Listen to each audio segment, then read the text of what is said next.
Welcome back to Anime Death Spiral, the only anime podcast with yang energy. I'm Nate, and my Tau type is water. I'm Remy, and my Tau type is lip smack. All right, Remy, it's good to be back. I know that you did a solo episode without me, and I gotta say, I listened to my own podcast without me, and it was good. Wow! Don't let that affect you. Don't think about that too hard. You're finally back. You tripped, and now you're back. It's true. I have gone to the reaches of the Far East, and I have seen things that you would not believe. You know what I did while you were gallivanting across the world, having a good time? What'd you do? I fucking sat on my ass and I watched anime. Oh no. That is the worst thing you could have done. Yeah. Thanks a lot, motherfucker. You could have taken me with you, but instead I just sat here and I watched a bunch of anime. Yeah, I'm real fucking sorry I didn't take you with me on my honeymoon. Okay, well, for the next one, I'm definitely coming. Okay, well, before we get into the stories of my travels, what anime have you been watching? You know, I read some anime, I watched some anime, I got into a bunch of different stuff. Recently, there was an announcement about Ragna Crimson anime, and I got kind of curious because I'd read the first chapter of that a while back, and I didn't really like it very much, even though I liked the premise. But I went back and I gave it a shot because apparently now the first big chunk of the story had been just wrapped up. What's the two-line pitch for that one? So this one's a little difficult. Like we've talked before about how premises get abandoned like very quickly in a lot of manga. Like this is kind of one of those. I mean, the premise is basically to sell the first book, and then you can do whatever you want after you. Well, have a this one base. is, and this one, the author notes make it very explicit that the author's like, oh, I was totally winging it this entire time. Like this is pure improv theater, which I was like, yeah, of course it is. That's the energy it has. But Ragna Crimson is about a world filled with dragons. We start the story with a pair of dragon hunters. There's a boy named Ragna, and he's a big coward. He's a big, weak, coward baby who follows around this, like, 12-year-old genius dragon hunting prodigy. And he basically is, like, her moral support and her butler and all this, her cook, everything rolled up into one. And that's the way he likes it. He loves being support man. So he just follows around this like genius dragon slayer who just obliterates everything in her path until one day he has a really spooky dream where his future self comes and tells him, oh, in 3 days something really bad is going to happen and the little girl is going to get killed and your whole life is going to take a terrible turn. And he's like, uh-oh, that's real bad. And the 3 days pass and he's like really upset about this, right? Because, you know, he loves this little 12-year-old genius hunter girl that he is completely subservient to. And the day finally comes and shit goes wild. Dragons that are more powerful than they'd ever seen before show up, and they start killing everybody in sight. Some kind of Drake apocalypse. Sort of, yeah. You know, he's right in the height of his full-on, like, spiral into despair. His future self appears to him and says, listen, take all of my future power. I'm giving it to you, and you can save her life. And he's like, give me the power. I'll take the power. And he takes all of the accumulated power he gained in this alternate future, living for nothing but killing dragons for it's an unclear amount of years. He looks pretty old, maybe like 40, 50 years. And he becomes a super awesome one-hit kill motherfucker, badass dragon hunting machine. Like One Punch Man's everything in sight. So he wipes out hundreds of dragons, their dragon liege. He wipes out an entire dragon forest that has walked up to the city gates for some reason. And then he turns to the genius dragon hunting girl who he has assured us over and over again is basically the reason for his existence and the reason he has this entire future power connection. All of this is stemming from his terrible loss of her, right? And he says, you're not strong enough to fight dragons with me. Peace the fuck out. And he just dips. He fucking dips, man. And Fucking king shit. it sucks. It sucks. He like immediately goes like, I can't do this with you, girl. Like, I am fucking gone. And she's like, what the fuck, dude? I thought we were a team. And he's like, you're not even on the bottom floor of my level. I'm like way up here and you are way down here. I can't even see you anymore, girl. I'm out. Outsies. Bye-bye.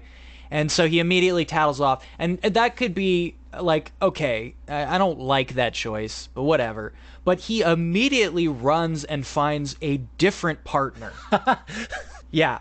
Which drives me crazy. And there's lots of hijinks ensue. Hold on, let me ask you this. Is he like supposed to be the protagonist? Like, we are supposed to be rooting for these decisions and like agreeing with him? Well, he is the protagonist, yeah. He's supposed to be a tragic hero type. And this is supposedly billed as a dark fantasy, even though tonally, among all other elements of this story, it is all over the place. We start off as like a big gag right off the start, and then lots of like murder and destruction, and then big gags, and then like sort of some edgelord shit, and then we settle into sort of like more of a traditional shonen for a while, and then there's some more edgelord shit, and then back to the gags. It's all over the place. Not only that, but it starts off with, people are wielding swords, silver swords, by the way, because these dragons are actually Dracula dragons. They can only come out at night, and they're weak to silver. It's really weird. So there's that aspect of it. Turns out a lot of the dragons aren't even dragons. They're like people-shaped dragons, so they're actually just people. Oh, okay. They're sexy dragons. Yeah, basically. The big dragony dragon thing kind of fades into the distance pretty quickly. Also, we start off in like medieval Europe, but it's quickly established that actually there's like guns and stuff. It's more like the 20s. And then as soon as we establish that it's more like the 1920s, we quickly move on to the fact that actually this is like a future world. They're only using like swords and armor because like that's what's useful against dragons. Mm-hmm. So we go all over the place. And again, like I said, this is all clearly like in the moment improv shit. I like the implication, just to go back a little bit, that like, even though we're a futuristic society, like we just found that swords and armor is the best way to fight dragons. Yes, it is. It is definitely function follows form. Yeah. But that's every aspect of this story. I mean, it just ramps up in the silliness like that. We just travel back and forth between tonalities and different shonen styles, and like I said, varying levels of edgelordiness, because they really try to play up some tragic aspects of it.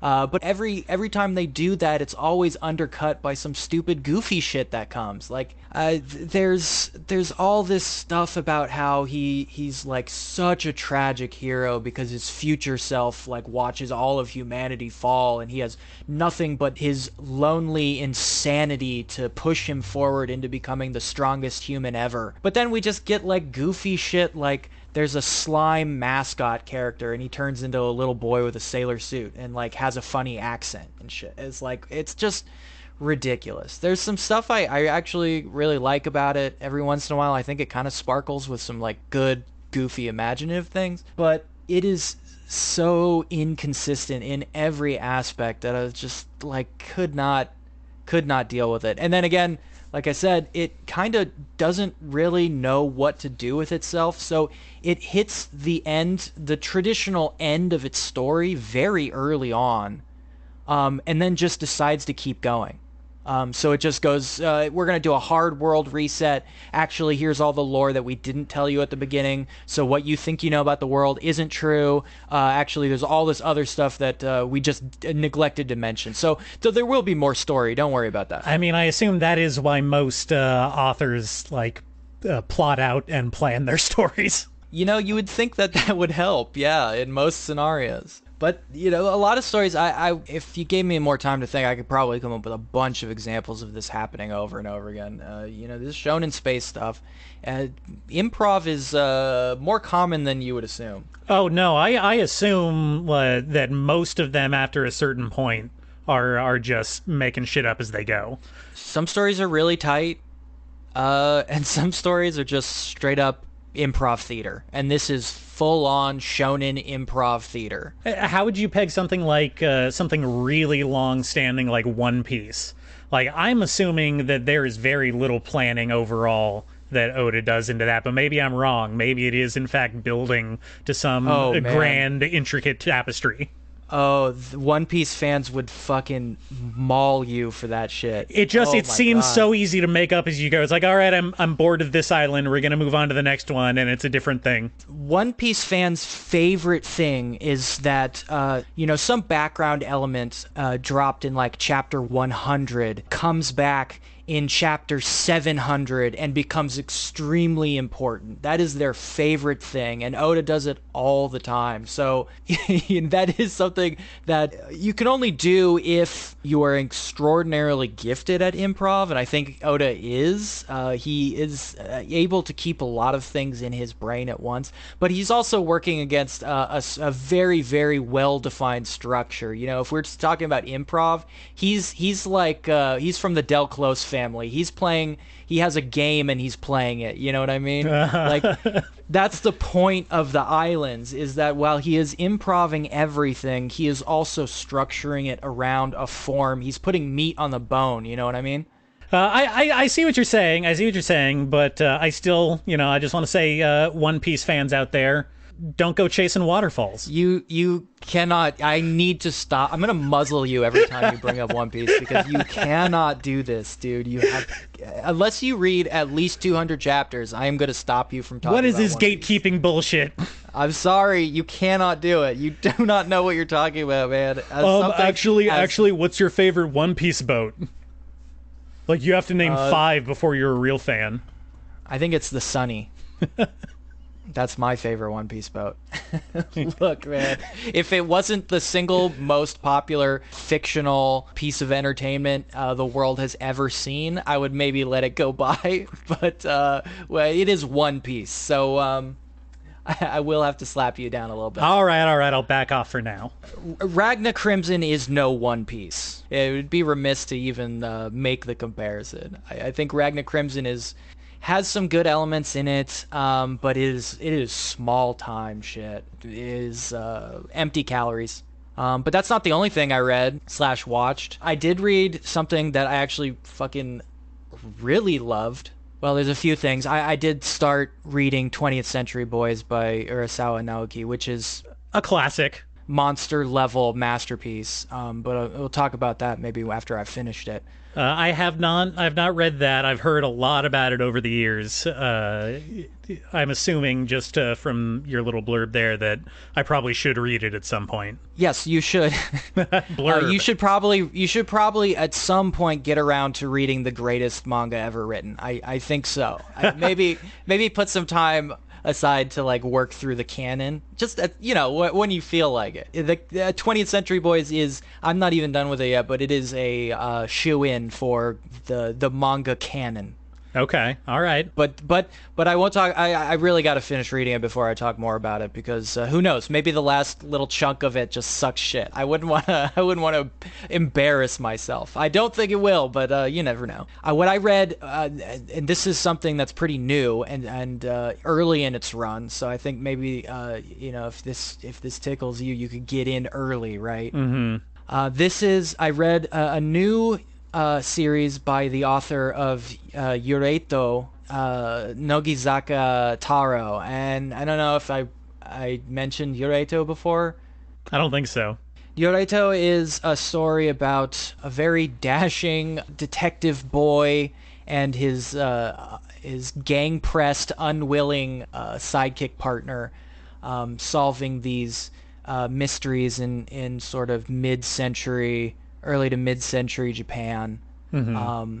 all surrounding this murder that took place on this clock tower. It's incredible. The art is absolutely fantastic. It plays with all these different things. The contrast between like new and old Japan, the clash of those two things, and representing that in like some gender play, some kind of conservative aspects of Japanese society clashing murderously with like new emerging westernized Japan. Mm-hmm. You mentioned that it was mid-century. It's like 1950s, like post World War II. Yes, I believe so. Okay.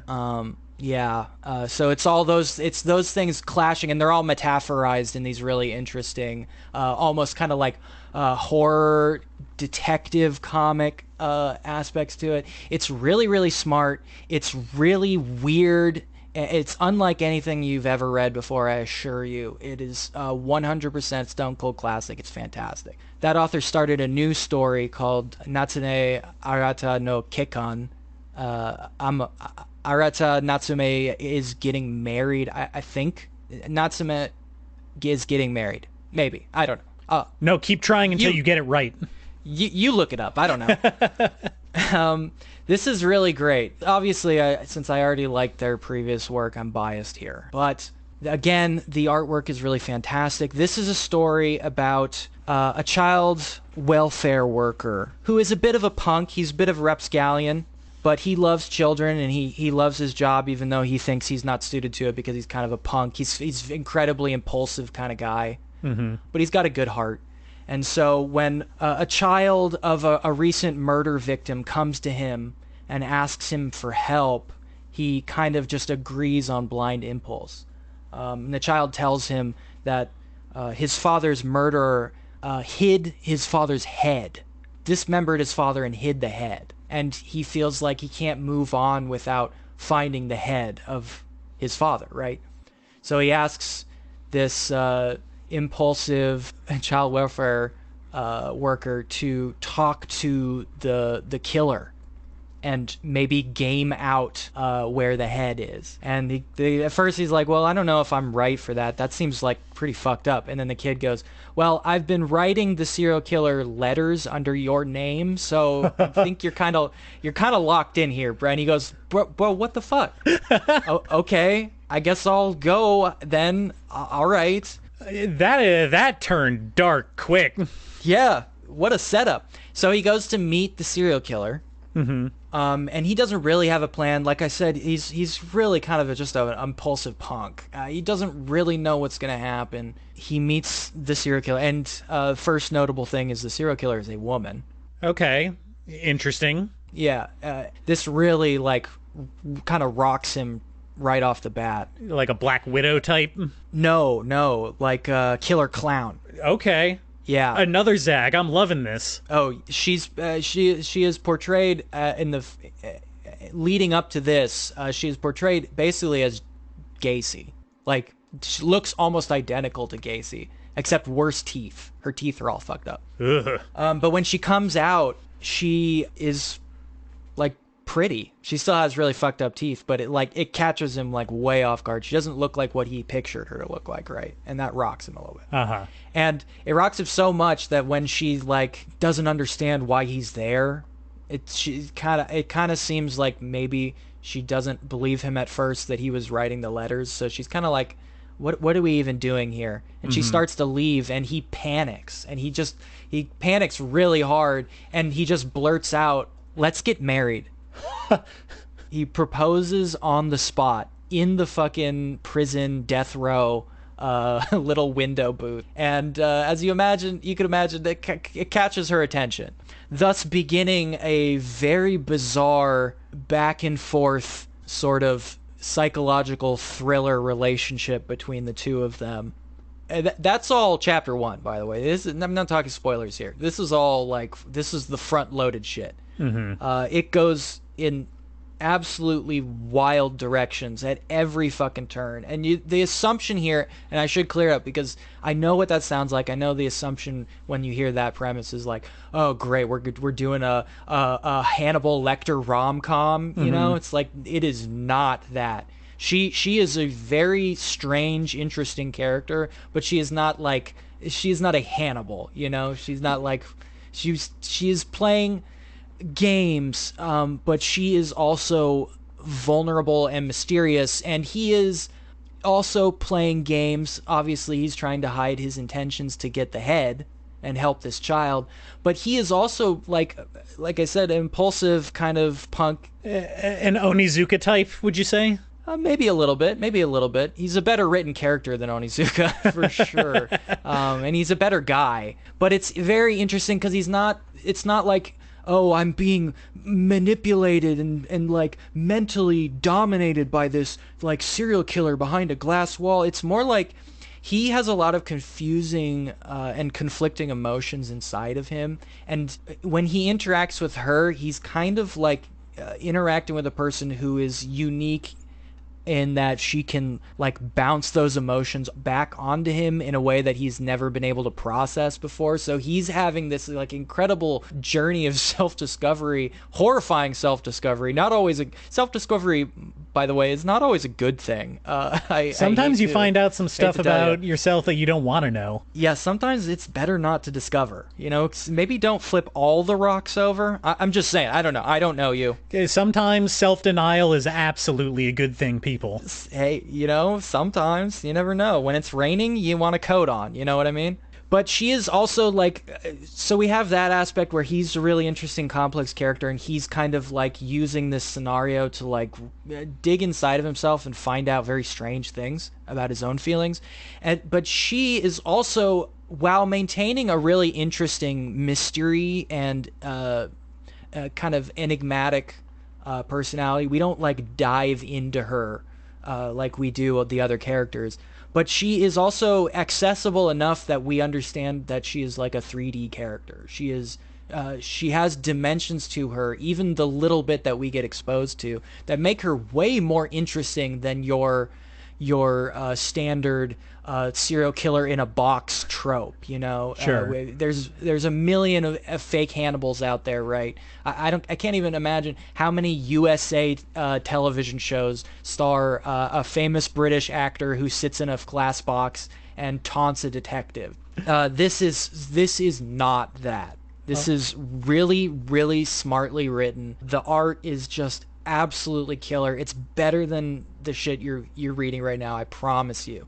It's about adults, which is just so I've been reading a lot of manga. A lot of manga is not about adults, so it's very, very refreshing. I kind of give any series that's about adults just like points right off the bat for that. Well, that's one of the reasons that I really liked Hell's Paradise so much, right? It's yeah. I mean, we talked about it a little bit last time. It's about a wife guy, which is cool. Someone who just genuinely cares about their romantic partner. But it's also just like, there's no little kid shit, really. I think there's like one of the Yamada Asaemon characters who's like, his whole thing is that he's a little kid genius. But other than that, everybody's an adult. Yeah, it's a story about adults doing regular shonen stuff, but at least they're adults doing it, and that, just for novelty value alone, I really appreciate that. So yeah, that is a series that is incredibly unique, and it's really, really well written, and it's also a series that uses the format in really, really smart ways. I mean, there's writing in that, there's the story and the narrative, the plot, the subtext, the text itself. And then there's writing that's blocking a scene, framing the panels, that kind of thing, creating the visual flow.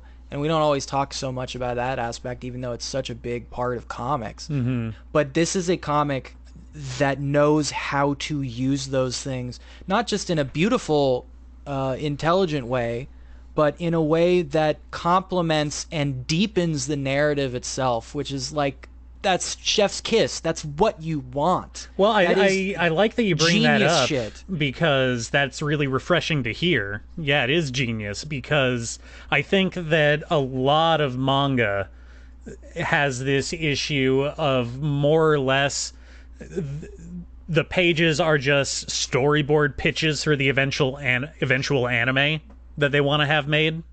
And so it becomes very flat. I think like probably the distillation of that whole concept is the 4-coma format, where it's just 4 square panels arranged in a square pattern. Yeah, well, the newspaper comic. Yeah, the newspaper comic.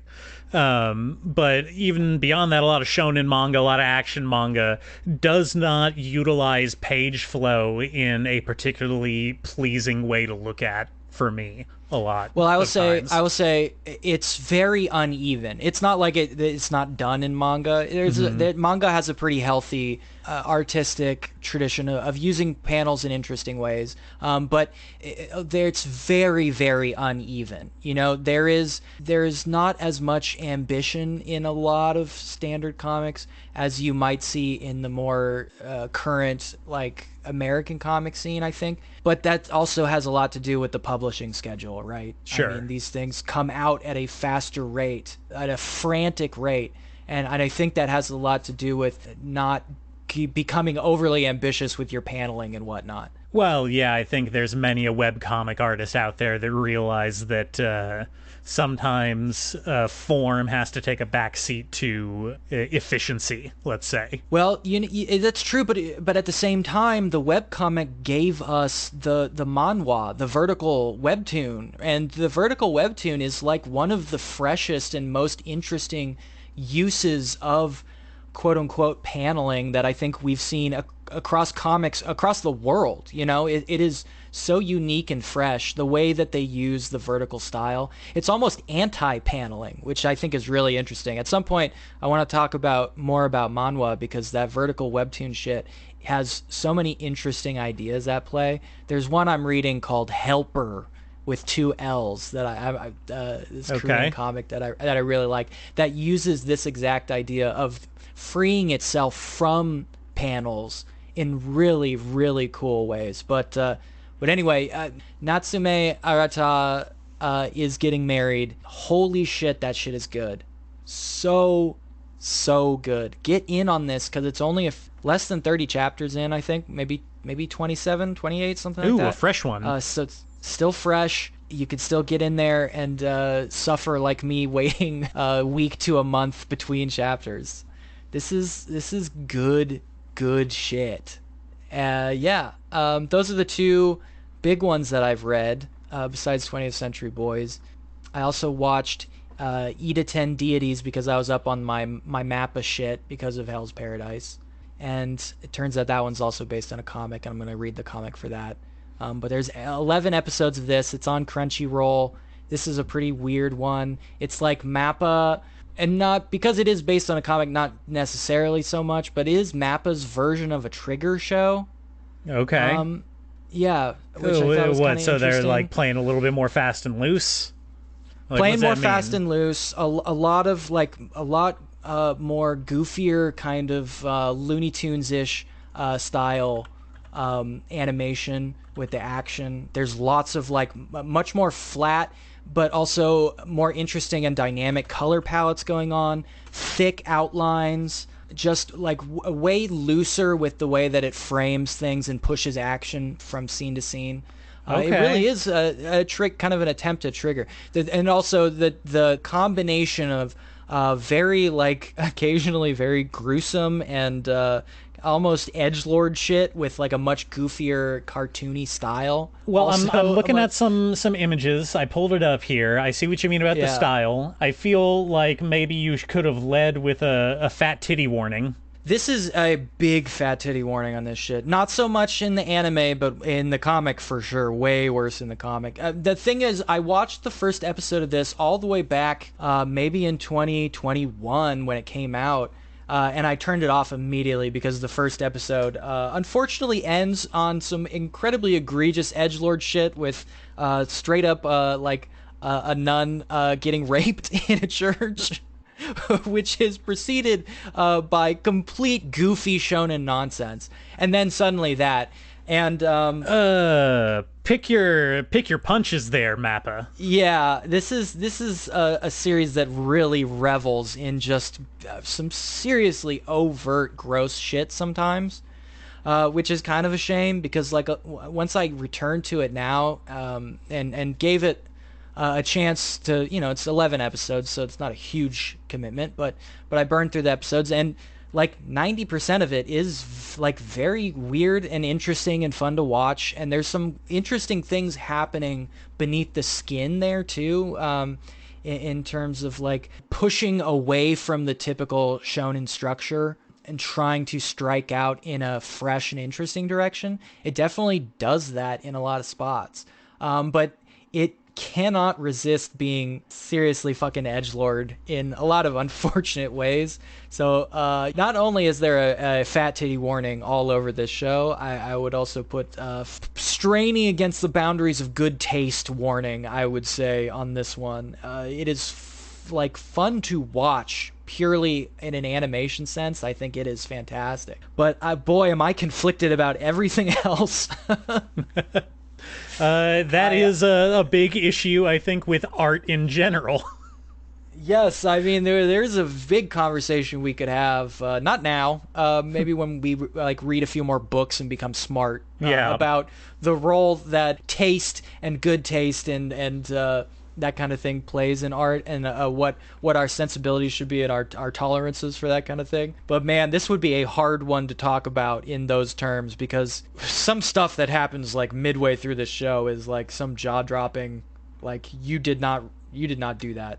Please tell me you did not do that type shit. I won't get into it, but yeah, that was the big thing I watched. All right. That really threw me for a loop. And I know you watched Magical Destroyers, so we could talk about that, because I also watched a couple episodes of that. Can I tell you real quick about some of the stuff that I have been watching and reading? Please do. What have you been watching and reading? Well, first, I'll go over real quick. I watched the first episode of Bocchi the Rock. All the rage right now. More guitar anime. Yeah. Well, in the style of Lucky Star and K-On!, people love those high school girl bands. It's just irresistible to the masses. Yes, but not as gay as Given. No. It is. I liked the concept because it is about Hitomi, later nicknamed Bocchi, who is a socially anxious She starts off in middle school, doesn't have any friends, and at some point she decides that she is going to make friends by learning to play guitar, because she sees a band that she likes on TV, and one of the members says, like, oh, when I was in school, I was the guy who pretended to read and didn't talk to anybody at the back of class. And she's like, oh, that's just like me, and so I'm going to be in a band. Just like me, for real. And then her dad, I guess, had a guitar. He plays a little bit. They establish, and she's like, Dad, can I use your guitar? And then it does a hard cut to 3 years later, and she is a first year in high school. And she doesn't have any friends. She still does not have any friends. Yeah, that's what I like, because the people that got really good at guitar are not the people who ended up with a lot of friends. No. They establish. She even says, as soon as we cut back, it's been 3 years, and all I've done is stay inside and play guitar and not talk to anybody. Yep. Which is something I thought you might find relatable. Yeah. But we do kind of a backfill where she explains that in those 3 years, she's basically just been practicing 6 hours a day, and then also recording covers of popular songs on the radio and uploading them to her SoundCloud. And she actually has a fairly large following on SoundCloud, or whatever the fake SoundCloud they're substituting in the series was. Yeah. I think they called it like Garage Sound or something like that. But she has like 30,000 followers or something. So she's like semi-internet famous, but still can't like interact with real people until we have a situation of convenience where she runs into just a random girl who notices that she has a guitar case and says, "Hey, I'm in a band. Our guitar player just split on us. Can you fill in for them, please?" That thing that happens all the time. Yes. Imagine thinking that like somebody who plays in a band wouldn't know 800 guitarists who are desperate to join a band. This is one of those things that drives me crazy about music fiction. Well, I mean, I should have said it's another high school girl.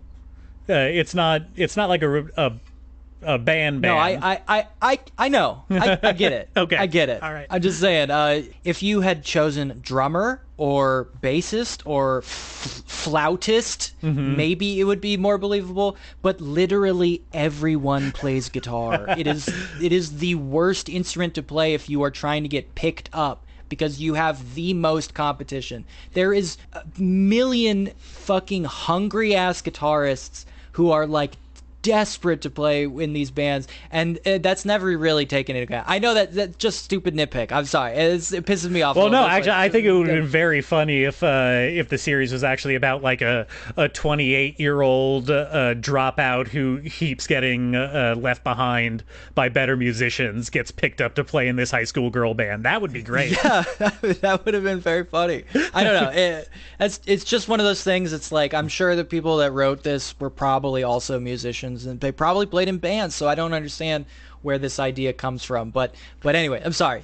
Go ahead. And so anyway, they, she's the drummer, this girl that she runs into. She's like, "I'm a drummer in a band. Our guitar player split. Please fill in for them. We're playing at a club tonight."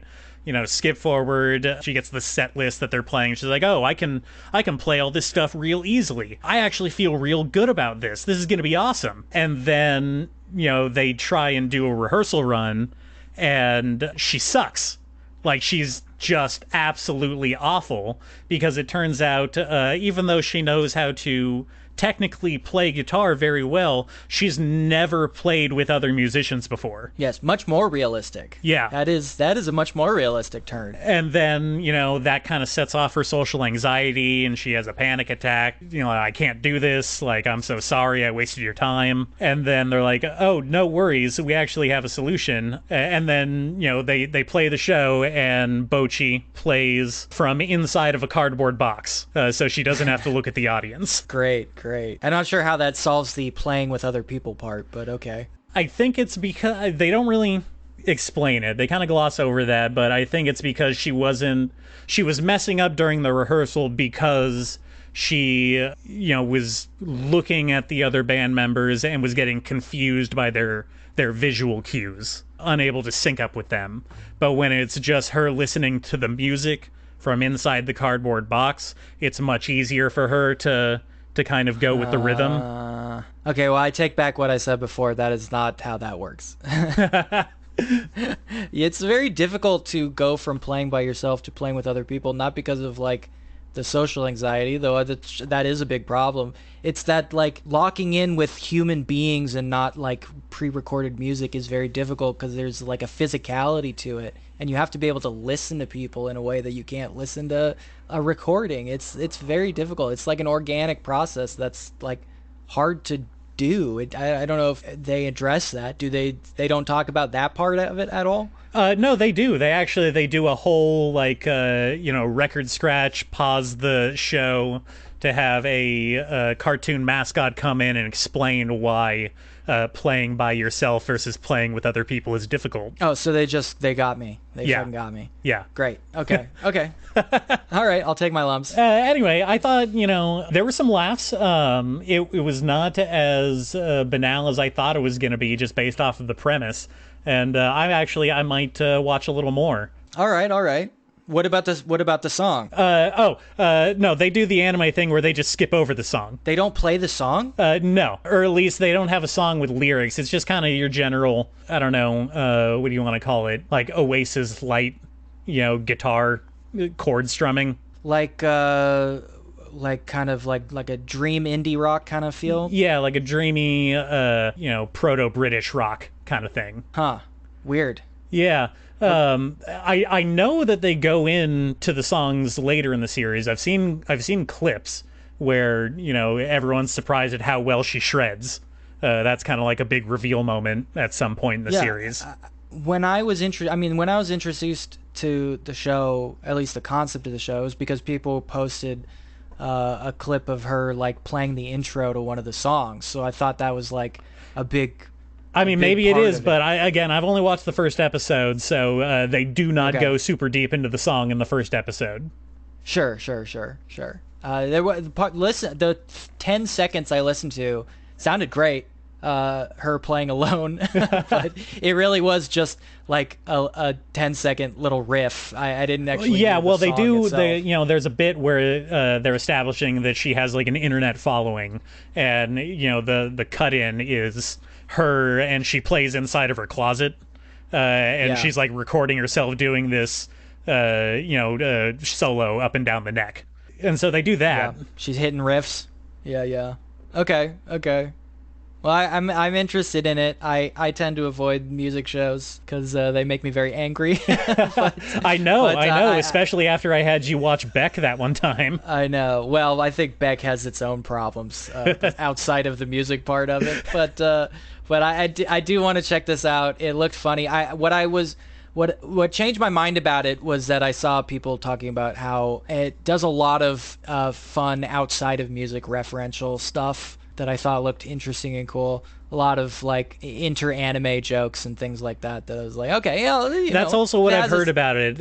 I didn't catch too much in the first episode, but I have heard that, and that's also what put it on my radar a little bit. I like that self-referential stuff. Yeah. I'm gonna check it out. It looks cute. It looks cute, fine. And you know what? Hey, if there's some like dope ass fucking riffs to learn from, then hell yeah, I'll learn those riffs. Do it.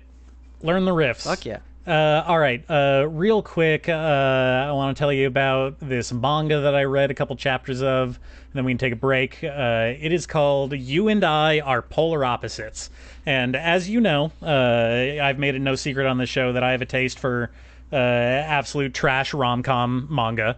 I can't hide that from the audience, you, my best friends.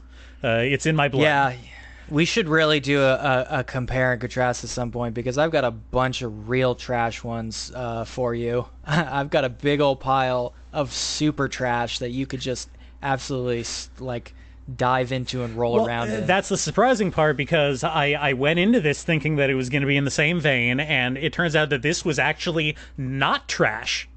Oh, shit. Yeah.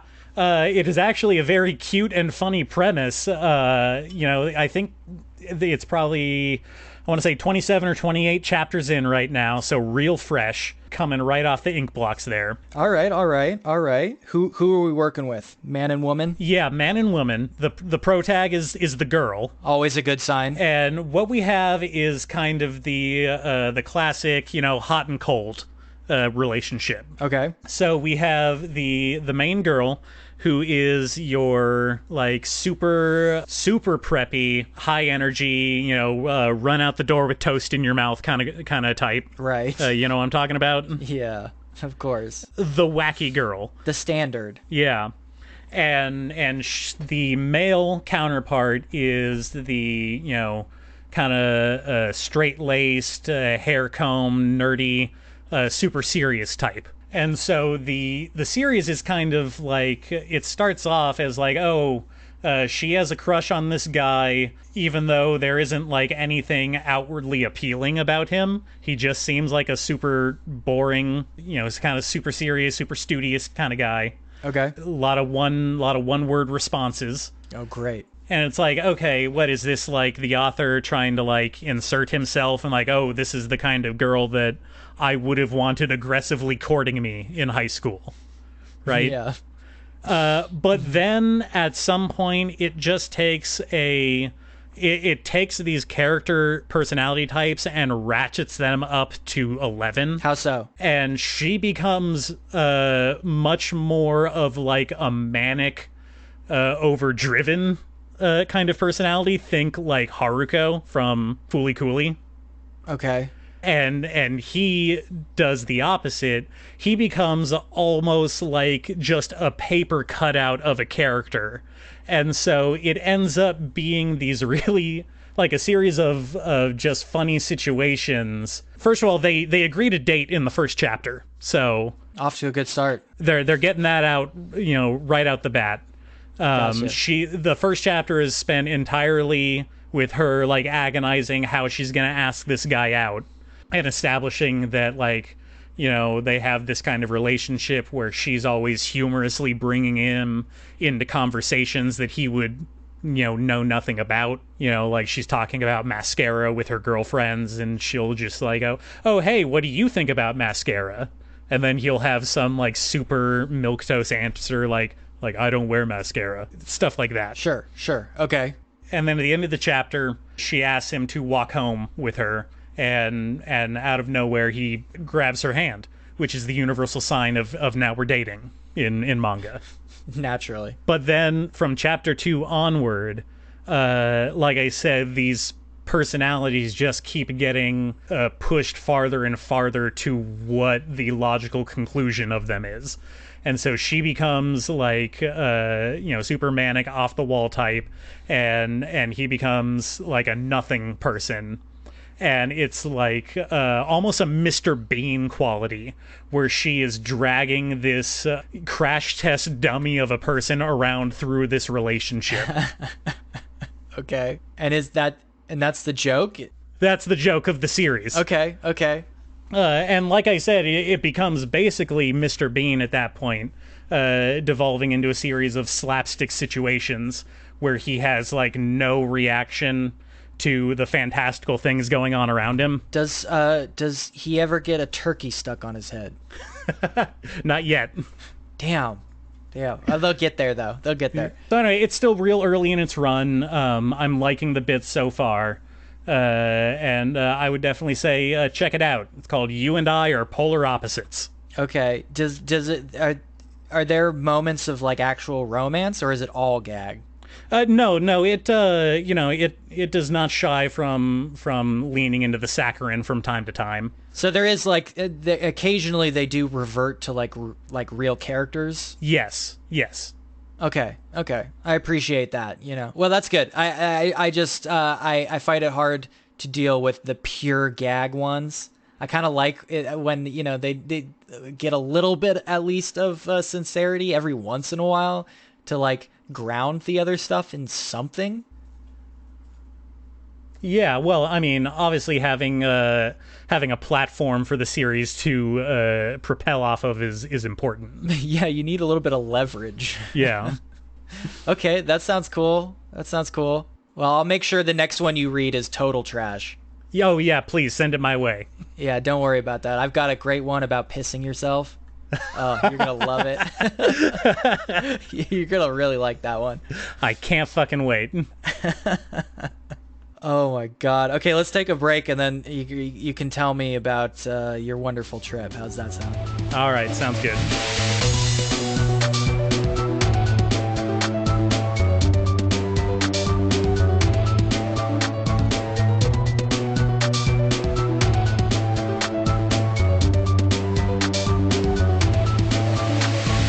All right, guys. Well, I told you earlier, while I was sitting on my ass, giving myself more brain damage, Nate decided to have the time of his life, traveling all the way overseas to the beautiful islands where all this shit is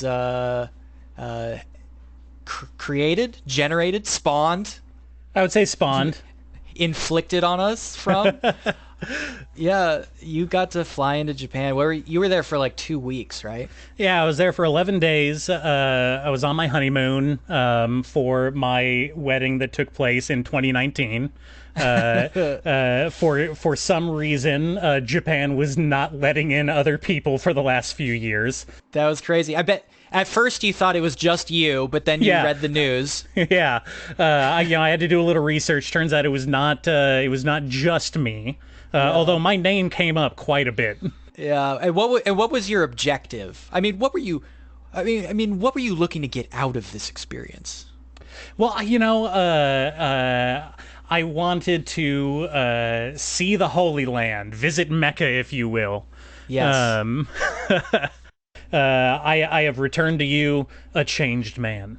I've become enlightened, mostly to the fact that their bathrooms are just so much better in every aspect than ours. It's not just a rumor, folks. It's really true. You can't go back. I will say that is the one thing I think they have over Parisians is the bathroom situation. I love Paris. They are still stuck in the medieval ages when it comes to bathrooms. So I'm sorry, my lovely French friends, but you gotta work on that shit. Come on. They still have the holes going down the outside of the castle. I mean, basically, yeah. Yeah, it's not good. The situation is not good. I'm glad you had a much better time spending all your time in the bathroom in Japan. And now all those night soil collectors can't retire till they're 70. Oh, yeah, I know. It's such a... Don't worry, they'll burn enough cars to get out of it. No, my main purpose, I would actually say, was to eat the food. You know, I'm a big foodie guy. I like it. I love it. I love Japanese food. I have for a long time, and I really got to experience the real shit. Get that food in you. Yeah, oh yeah. I got the ramen game up and down. Man, first of all, hell yeah. Instant noodles there, we cannot compare. This cup noodle shit is fucking dirt. Our cup noodle game is weak. Just saying, for all those people out there, if you find yourself in Japan, in Nihon, check out the convenience stores because the ramen is tight. Well, I will say, if you are in any foreign country, check out those convenience stores because, man, we are really lagging. I mean, in world rankings, our convenience stores are just dropping off the map. But it's specifically in Japan, I'm sure it's pretty intense. Well, I was already disappointed every time I walked into an American 7-Eleven. Now I'm resentful. I will say I did eat many an instant noodle bowl, and man, they were good. They got that tonkatsu instant noodle, which you cannot find really anywhere over here, and nowhere near the quality.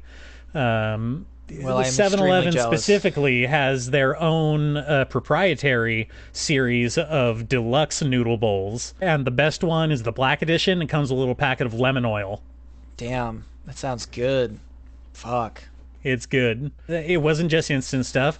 I went to some actual real Naruto-ass ramen stands. Hell yeah, with the little flaps? Yep, with the little drapes. They had a big dragon statue on top. Cool. At my favorite one, Kinryu Chinese noodles in Osaka, Dotonbori area. That's the shit, man. Hell yeah, dude. They got the tonkatsu broth, and they just have first you go up and it's super easy. There's a vending machine.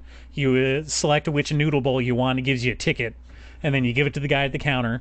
And he gives you the noodles, and you just stand there at the counter and eat them. No fucking chairs. Wait, there's a vending machine? Yeah. Well, for tickets. For me, instead of ordering with someone or on a touchscreen, it just you press the vending machine button for the noodles you want, and it gives you a little ticket. So basically, they make it as easy as possible to be antisocial. Yeah, and I love it. That's pretty good. Who wouldn't love that? That's good shit. The best part is that there's only 2 garnishes. They just have giant bowls of raw chopped garlic and kimchi available. And you can just dump as much as you want into your bowl, and it's enlightening. I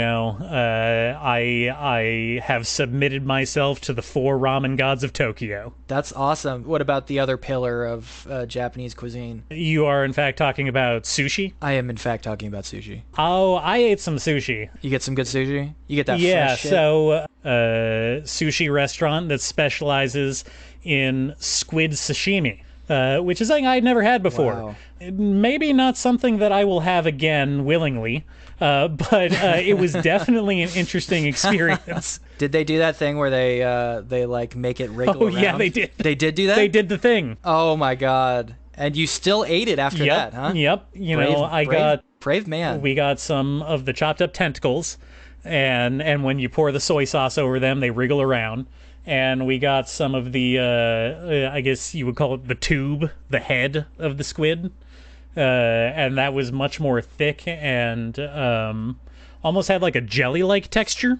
Ugh. Yeah, it was not my favorite, Oh, but no. it was very funny when the sushi chef, because we had to wait a while to get that order in because they wait for like several tables to all order the same thing, and then they get a squid fresh out of the tank and cut it up for everybody. Wow. And so he came around with this live squid in his arms and was like, "Oh hey, this is the part that I'm going to be cutting for you guys." That's pretty wild. That's You know, pretty wild. it borders on cruel if you think about it. It's showing off your kill.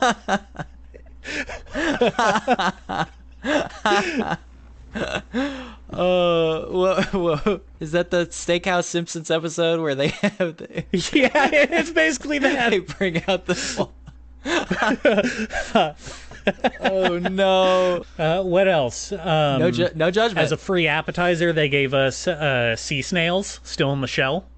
Well, that is a French thing there. I have not had snails before, but I can say with confidence that it would have been better with garlic butter. That's what I was gonna say. Is once you put enough butter and garlic on something, it basically could be anything. No, these were simmered in the shell in kind of like a soy sauce kind of broth, like a shoyu broth. And so they were very, soy heavy, a little sweet, but very rubbery. Was not a fan of the texture. But yeah, I ate the sushi and I ate the ramen. You ate the ramen, you ate the squid, and did you get the various ridiculous candies and whatnot? Snack foods and candies and whatnot? Sure. I got the long spiral potato. We saw people with the... Hell yeah. The giant rainbow-colored cotton candy, which a lot of sugar. First of all, that is one thing I'm going to say. I discovered that there is a very strange relationship in Japanese cuisine between cheese and sugar. Cheese is almost always in some kind of like sugar-coated context, I've found.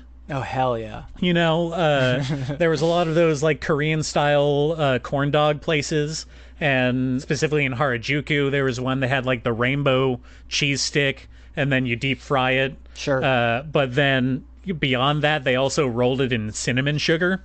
Dope. I love that. Yeah, you like mixing your cheese and sweets.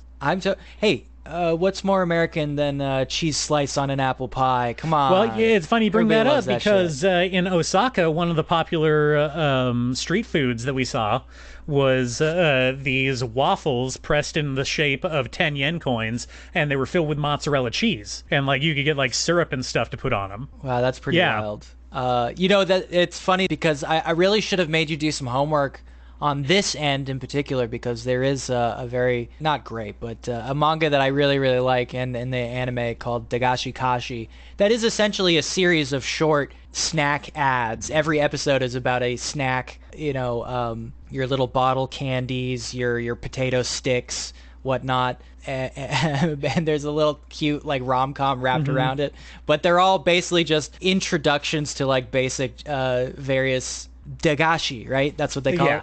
Yeah. You should have had you watched a few of those and then picked out some, because I really would have loved the tactile experience. That's something I'll do for myself if I ever make it over. I'll do a nice little ranking list or something. Sure. Well, that's fun. Yeah. I got the takoyaki, those wonderful little octopus balls. Naturally. I got the okonomiyaki, which is like the noodle pancake that they do in Osaka. Okay. That was top tier.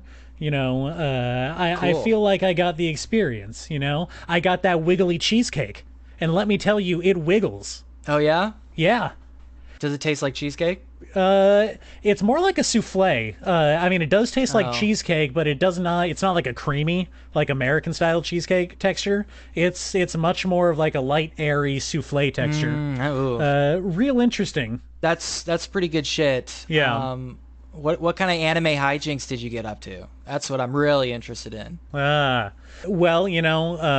Did you put on a sailor suit? I did not put on a sailor suit. Damn it. I got solicited by many women in maid outfits when we were in Akihabara. Did you go to a maid cafe? No. Did you resist? I resisted. It's weird. It is weird. I've always found it kind of creepy. Same. Like, I was staying when we were in Osaka. We were in the Dotonbori area, and across the river from there is kind of like the nightclub district, I guess you'd call it. A lot of bars, a lot of nightclubs, and a lot of like bunny girl and maid bars. There are bunny girl bars? Oh yeah. Oh yeah. Several that I walked past repeatedly. I guess I didn't over and over again, backwards and forwards. Yeah. I guess I didn't realize there were dedicated bunny girl things. I thought that was just more of like a general host club kind of thing. Well, it is. They're all host clubs, but they have different themes. So you have your maid host club, you have your bunny girl host club, the cat girl one, obviously. Any cool, like, funny ones? Was there any, like, ironic themed host clubs? Yeah, there was okay, so there's the butler one, but the butlers were all ladies in drag. Okay, that's kind of funny, I guess. Yeah. If I had gone to one, that's the one I would have felt safest at.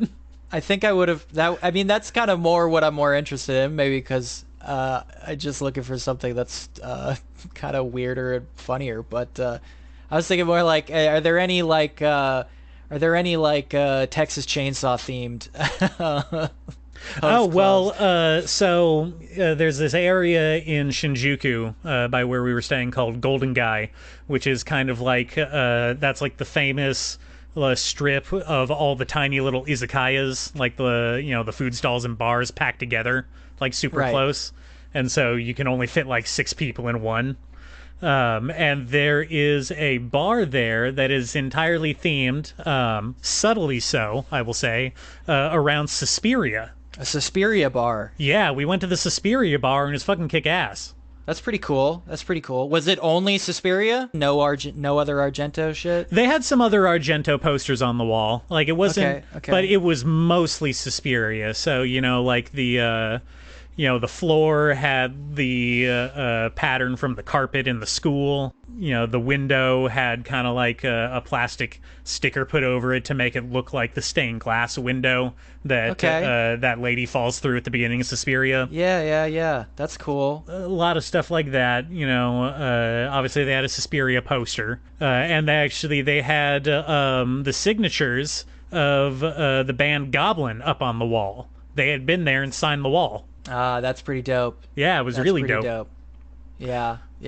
Across from there was another izakaya we went to called Deathmatch in Hell, which was all themed around like slasher movies and Japanese sci-fi movies. Hell yeah. For some reason, the bartender, super cool dude, but I should have got his name because I've just been calling him Wayne-san because he he dresses like Wayne from Wayne's World. The Mike Myers character. That's his shtick? Yeah. And I'm wondering if that is like a convoluted reference to Mike Myers, the serial killer. That would be a long walk, I gotta say. But they have a Halloween mask on display in the bar. Okay, yeah, but if he was wearing the mask, I could see it. I don't know. That seems. What if he was wearing the mask, but because he has the mullet and the Wayne's World hat. Yeah, that's what I mean. If he was wearing the mask under the mullet and hat, then I would be like, okay, I think I understand where you're coming from, man. That is very odd. Maybe he just dresses like that. Did you think about that? I thought about it. I landed on maybe I think that he's just genuinely into all this stuff and he leans into it both as a little bit of self-promotion. It is one of the more prominent bars that comes up when you search for recommendations in Shinjuku. That's why we went there. We saw the pictures on Google and said that place looks kick-ass. I mean, does sound kick-ass. Yeah. The hotel that I was staying at, I got to meet Godzilla. Okay. How's he doing? Super cool dude. Very cool to fans. Very down to earth. He's kind of has like a residency thing going on at this hotel. It's called Hotel Gracery Shinjuku. Real cool place. He just kind of hangs out there up on the roof. He sticks his head out, looks down at the people every once in a while, gives a little roar. And if you're staying at the hotel, you can go out on the balcony, hang out with him, ask him questions. Super, super amicable. Really fun. Really nice to see him.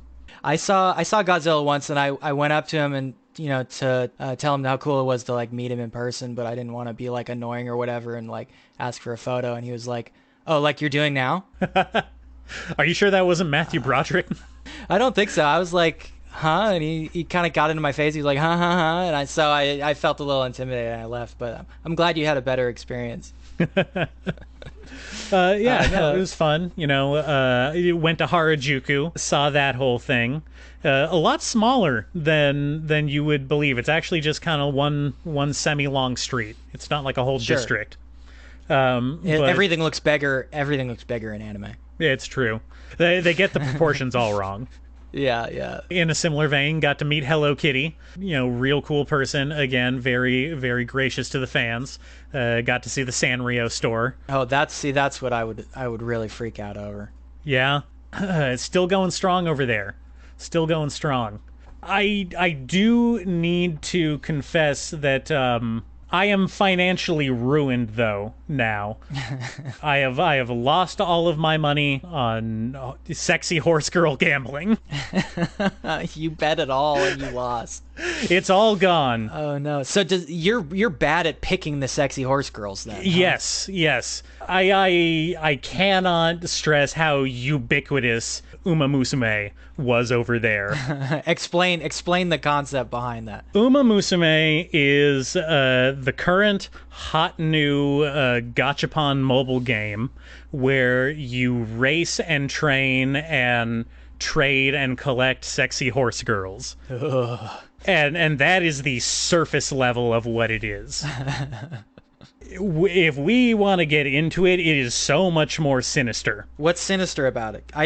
I'm coming from a deep place of ignorance here. So I first of all, when we were walking around Nakano Broadway, Harajuku, Akihabara, all the nerd places, this stuff was everywhere. This show / mobile game / internet phenomenon. You could not walk into a single gachapon arcade or any arcade without seeing fucking Uma Musume horse girl racing. And the concept is you collect horse girls in this game who are based off of real life like racehorses that are famous in Japan. And you can race them. Like Seabiscuit? No Seabiscuit. Not yet. I feel like Seabiscuit is probably long dead in the canon of the show. That's what makes it double S rank. And so you pick your favorite horse girl and you race her and train her, and you can unlock new costumes for her by playing the gachapon minigame, and obviously you can spend real money on replays and chances to get better drops. All of the classic mobile gaming tactics are there. Of course. And so obviously it's spun off into a now 3-season anime.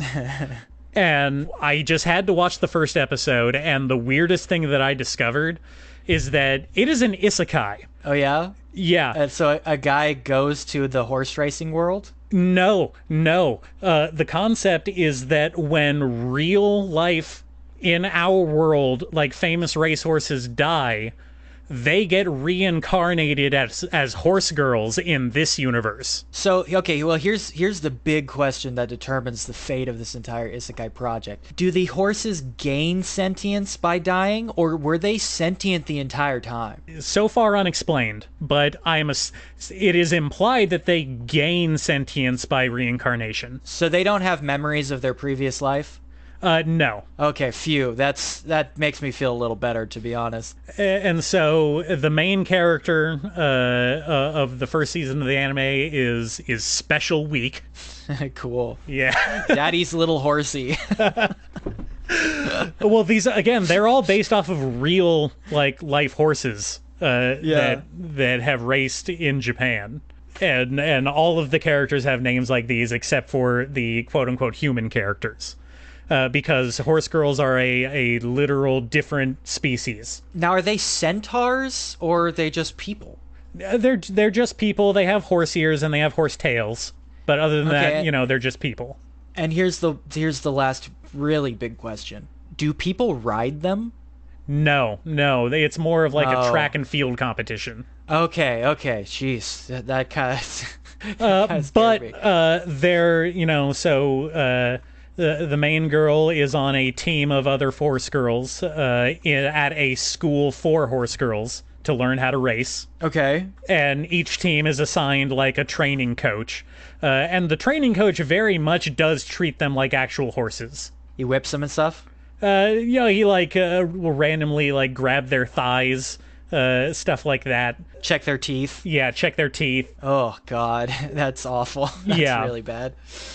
No, it's real gross. And I guess the joke is that he obviously comes off like a huge pervert, but then he's like, no, I was just being a coach. Which is incredibly insidious the more you think about it. Yeah, don't read any news about the Olympics, folks. Oh, boy. Oh, no. Yeah. And so, I think that it's pretty clear that there are multiple things coming together to form kind of like a perfect storm of capitalism around this series. Yeah. It is tailor-made, designed by AI to extract money from just the lowest of the low of society. So, yeah. So did you win any money? Oh, no, I lost it all. Oh, shit. So you really are bad at picking them. Yeah, Who was your favorite? awful. Who was your favorite? Well, her name was She's the Best. Wow. So you really just got suckered for the oldest ploy in the game, huh? Oh, man. So, anyway, do you have like 10, 15 bucks I could borrow? I know this one's going to be the right one. Okay, listen, we're going to have a serious talk. I'm going to need you to put the phone down now. Is that the most anime thing you did? There's got to be another anime thing you did while you were over there. Oh, I mean, I don't know. What do you consider anime? I went to arcades. It's pretty anime. It's pretty anime. I played the taiko drum machine quite a bit, learning those anime theme songs, ones I even heard of. It's pretty anime, I guess. I went to karaoke. Yeah. Karaoke's pretty anime. Yeah. I would love to do, legitimately, unironically, I would love to do the karaoke. I have always wanted to do that. Get a little booth, have drinks served. Oh God, I would. Love it. Yeah, it's great. I want to do that so bad. Yeah, they had an ice cream bar at the place that we went to. Music selection? What was it like? A lot of anime themes, obviously. A lot of Japanese pop songs. Decent American selection, even. To really cap off the irony, did a rendition of American Girl. Oh God. What about American Woman? Did Couldn't not find search it on for there? it. Did learn. Killers, super popular over there. Almost the entire catalog. I guess that kind of makes sense. Yeah, it kind of. I see that for sure. Got in my JoJo reference. Did Roundabout. Oh yeah. Oh yeah. Okay. All right. That's cool. So yeah, no, I would say that's pretty anime. I mean, where would you say that ranks on an anime scale? Going to karaoke? Going to karaoke and singing anime songs is pretty anime. That's pretty anime. I would give that 7 out of 10 animes. Okay, playing the taiko machine at an arcade in Akihabara. That's pretty anime. That's like 6 out of 10 maybe, because you can do that even in the arcades here. Taiko obviously bumps it up, but still, I mean, if you had like a cosplay session in Akihabara, then that would be 10 out of 10 anime. Didn't get around to it, unfortunately. Yeah. In fact, one of the shops that we spent the most time at in Akihabara, or not in Akihabara, in Harajuku, was a shop specifically about importing vintage American clothes. Yes, I think that is the least anime you think you did. Wow. You did an imperialism. Oh no! Oh no! That's the one thing that I said I wouldn't do. You promised when you went through customs. It says it in your passport. It says no imperialism. Oh man. Okay. Well, I mean, that sounds like a lot. Mm-hmm. That sounds like a lot. It sounds like you packed a lot of fairly anime into your anime trip. Yeah. I could have gone more. I'll admit I could have gone more anime, but there were other people to consider. Sure, I get that. I mean, you could have at least purchased an anime. Did that occur to you at any point? No, because I'd rather just steal it. See, maybe this is why your anime ranking is lacking a little bit. Oh man. Wow. Is there anything else notable you want to talk about? I will say real quick, went to Tokyo Disneyland, 0 Kingdom Hearts stuff, 0 anime. They take it very seriously. Wow. No anime inside the gates. They're like, anime is banned here. This is American soil by all rights. It's funny you make that joke because I learned that Tokyo Disneyland isn't actually owned by the Disney company. It's licensing all the stuff, but it's owned by a Japanese company and run by them. Hey, you know what? Mickey Mouse prints money no matter where you are, so I guess you probably are doing fine. Wow. Well, that was a lot. That was a lot. We talked a lot of anime this time. I went to a shrine and a castle. Oh, shit. Well, that's the most anime out of everything. I went to a shrine that was shaped like a giant dragon's head. And did you do the Shinto thing? Oh, yeah. I washed my hands. We got our fortunes, hung them up on a tree. Did you do the little claps? Oh, I did the claps. You put a little coin in the box? I did. Damn, that's anime as fuck. That's 10 out of 10 You do the little anime. clap, you do the little clap, you put the coin in the box, and they give you your fortune. I don't know what it said, but I'm assuming it said I had the best luck. In 7 days. Well, you should have said that. And then you tie your fortune to a rope on the tree, and then at the end of the year they burn it. Cool. Well, you should have said that first because that's clearly the most anime thing you did.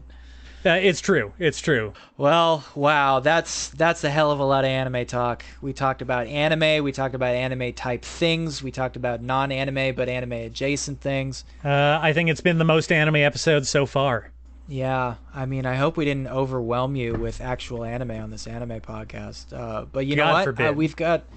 I've got a couple things, for the next time. We didn't get a chance to talk about some of the new big stuff coming out. I finally went and watched the first couple episodes of the Oshinoko anime by our good friend Akasaka, who did Kaguya-sama. There's a lot to talk about there. I'd love to talk about that. Dangers in My Heart also premiered. I'd love to talk about that too because that's one of my favorite running rom-coms right now. Speaking of all these rom-coms, I think we should definitely talk about that next time. And who knows, maybe I'll have finished 20th Century Boys by then. I'd love to talk about that. Anything you got in the works for next time, maybe? Well, I'm gonna dive a little bit deeper into Bocchi the Rock. I liked the first episode enough to keep watch it. Might give an update on that. I'll probably get my teeth into some more trashy rom-com anime at some point. That's almost a given. By next time, you better have watched another one of these fucking isekais I gave you, because I'm not letting you off the hook just because you watched this. Okay, all right. What's out now is the my unique cheat code that gives me an advantage in another world. Hell yeah. That's out now. That was on the list. I'll give that a watch. Okay, good. We gotta get through those too. So all right. Keep them coming. Okay. All right. I'll put in my lumps. Yeah. Take your lumps, buddy. Well, thank you so much for hanging out on the couch, you guys. Thank you, our best friends and listeners. Thank you so much. It was so good to see you and to be with you. And to talk about anime with you. I thought all your opinions on the stuff we talked about were really great this week. You've got a lot of really interesting things to say. Yeah, we love it. I can't wait. Yeah, I can't wait to hear what else you say next week. I'll be waiting with bated breath. Until next time, you guys. Bye. Bye.